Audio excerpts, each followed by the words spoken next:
If woolly mammoths never went extinct, global agriculture would have collapsed by 1950.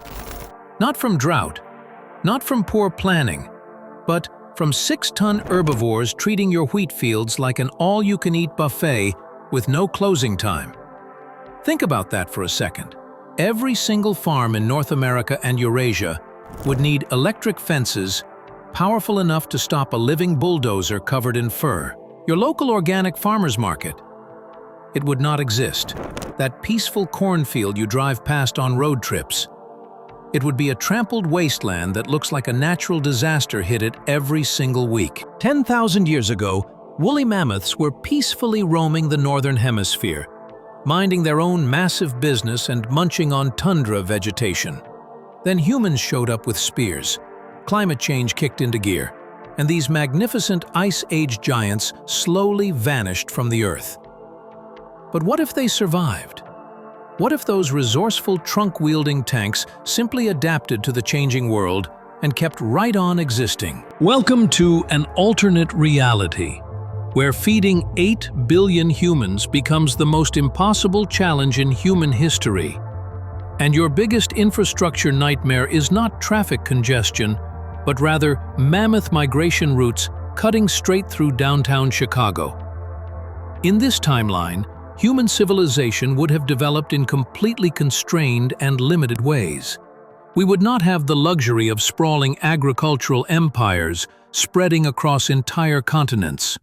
Instead, our farming operations would be restricted to heavily fortified compounds that look less like peaceful family farms and more like maximum security prisons designed to keep nature out instead of keeping criminals in. Picture a typical modern farm in the American Midwest. Now imagine that same farm requiring 20-foot-tall reinforced steel walls, automated defense systems with motion sensors, and a dedicated security team working in rotating shifts around the clock. That is not science fiction dystopia, that is Tuesday morning agriculture in Mammoth Country, where a single wandering herd can destroy an entire year's harvest in approximately 45 minutes of enthusiastic eating. The economic impact would be absolutely staggering beyond comprehension. Food prices would be roughly 400% higher than they are today, assuming you could even grow enough food to feed everyone in the first place. Bread would become a legitimate luxury item. A simple hamburger would cost about as much as a decent used car. Your average grocery bill would require taking out a small personal loan. Transportation infrastructure would be a complete engineering nightmare of biblical proportions. You cannot simply build a highway through mammoth territory and expect it to last. These are not deer that might occasionally wander onto the road and cause a minor traffic accident. These are 12-foot-tall walking mountains of solid muscle and thick fur that can casually flip a full-size SUV like it is a cheap plastic toy. Modern highways would need to be elevated on massive concrete pillars at least 30 feet off the ground or built in deep, protected tunnels far underground where mammoths cannot reach. Cities would look dramatically different from anything we recognize today. Urban planning would revolve entirely around one critical question that dominates every zoning meeting. How do we keep multiple tons of angry elephant cousins from wandering into downtown during morning rush hour and causing absolute pandemonium? Major metropolitan areas would be surrounded by elaborate moat systems, towering concrete barrier walls, and sophisticated early warning detection systems that make airport security look casual and relaxed by comparison. The winter months would transform into a legitimate survival scenario straight from a horror movie.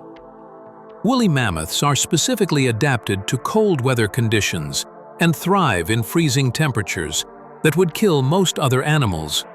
While humans are huddled inside heated buildings burning precious fuel to stay warm, mammoths would be outside, having the absolute time of their lives, freely roaming through frozen landscapes and systematically destroying any outdoor infrastructure foolish enough to exist in their path. Tourism would become the world's most extreme adventure sport and dangerous industry.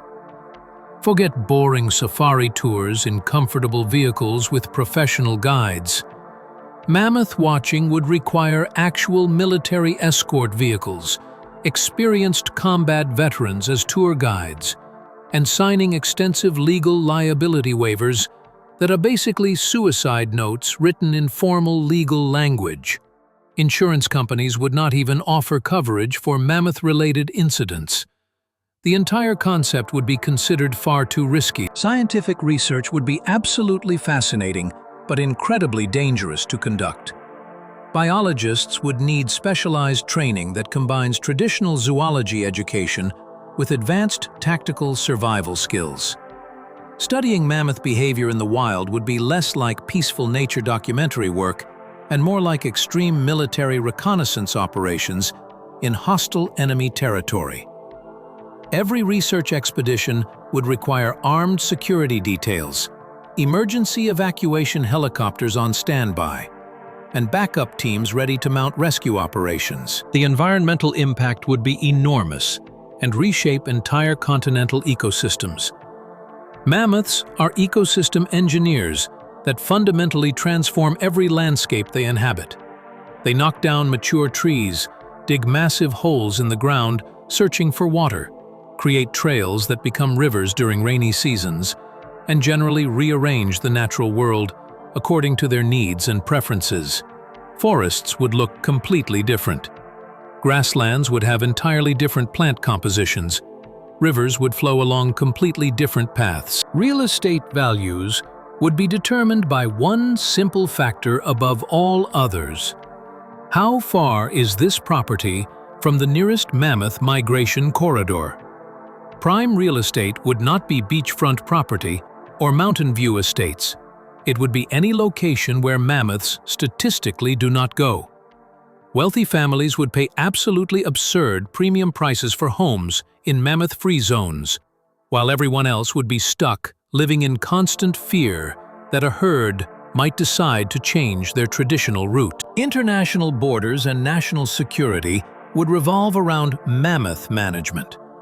Countries would need to cooperate on tracking mammoth herds, sharing migration data in real time, and coordinating defensive strategies.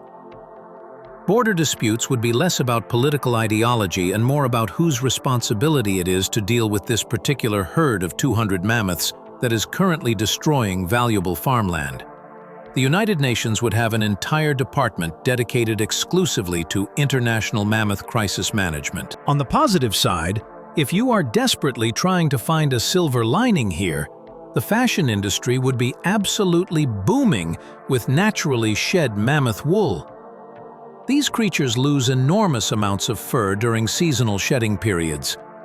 Mammoth fiber would be the most valuable textile material on Earth. Warmer than any synthetic alternative, softer than regular sheep wool, and expensive enough that a single genuine mammoth wool sweater would cost more than most people earn in an entire year. Climate change discussions would be completely different and far more complicated. We would not just be worried about carbon emissions and rising sea levels.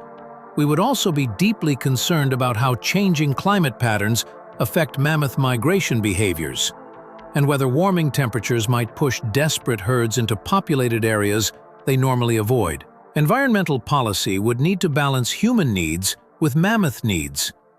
And honestly, the mammoths would probably be winning most of those negotiations through sheer physical intimidation. So perhaps we should be quietly grateful that these magnificent Ice Age giants gracefully exited the world stage when they did. Sure, we lost an incredible species that would have been amazing to observe, but we also avoided the catastrophic agricultural nightmare of trying to feed billions of humans while competing with creatures that can eat 400 pounds of vegetation every single day, and consider your cornfield their personal grocery store. Sometimes the best alternate timeline is the one where we actually have reliable access to affordable food.